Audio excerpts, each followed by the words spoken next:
Hello, YouTube.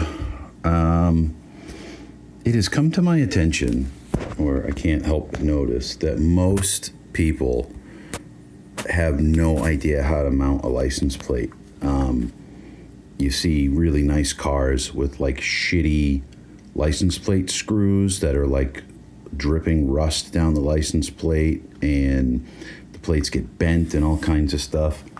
So I mean, there's a right way and a wrong way to do everything, and there is a right way to mount license plates. So since I just registered my new project moped today, I'll show you how to mount a license plate, because I got to mount my new license plate.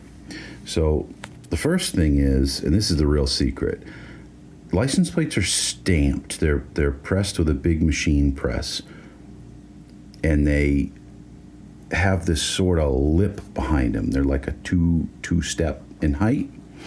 And if you don't want your license plate to bend, put a washer in here. And I like stainless steel because I hate that rust that comes down. Put a washer in there. The washer is taller, generally. It might be a little difficult to see. The washer is taller than that step in the license plate.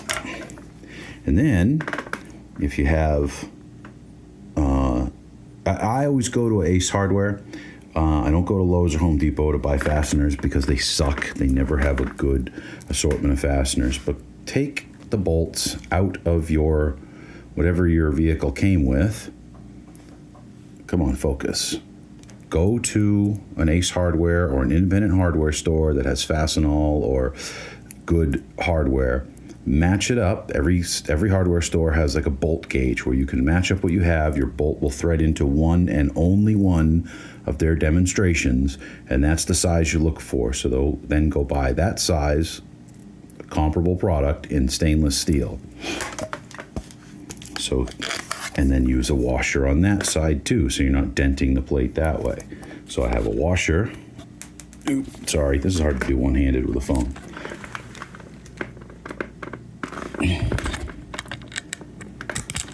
I have a washer under the head of the bolt, a washer behind the license plate,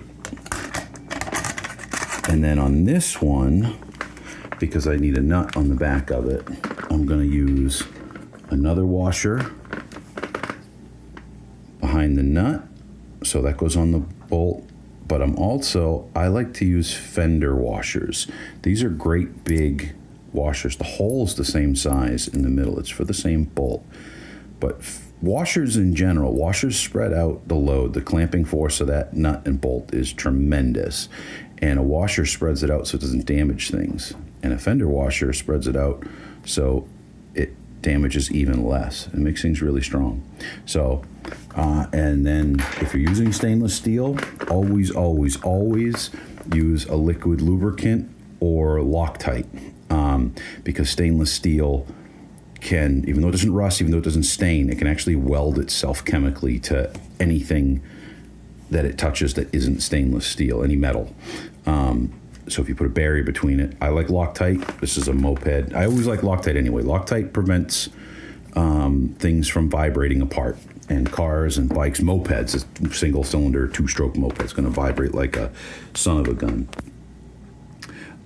So I use Locktite on that. And the other thing I always recommend for license plates is an Allen head. Don't use a bolt. Don't use a Phillips.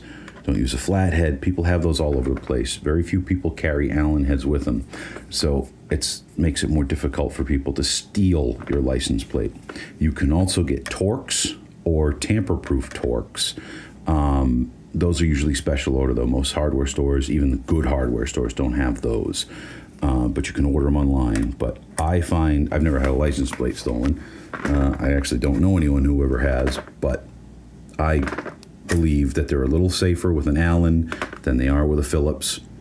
So that's what I use. And Locktite. Locktite's nice too, because even if somehow they got the nut loose, but they didn't have an Allen to hold the head of the bolt here, Locktite will prevent it from spinning with just your fingers when it comes free. You still need a tool on there.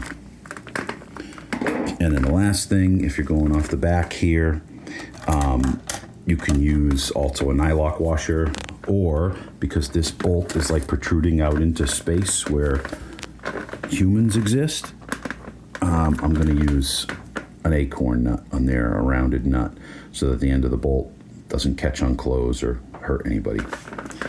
If you're just using a car, a lot of cars have like plastic inserts that push in, and they're like drywall anchors. They just kind of expand. That's fine. You can bring those into the hardware store. You can get those dirt cheap from the dealer or from an auto parts store, or you can just reuse the ones you have. Still bring the bolt in. It's just not going to be, if it's that kind of plastic one, it's not going to be a machine screw like this. It's not going to be that fine thread.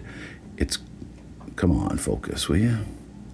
It's not going to be a fine thread machine screw. It's going to look more like a wood screw or a sheet metal screw. So look at sheet metal screws and wood screws. Usually stainless. If you want stainless, it's a sheet metal screw. But you can look at stainless sheet metal screws.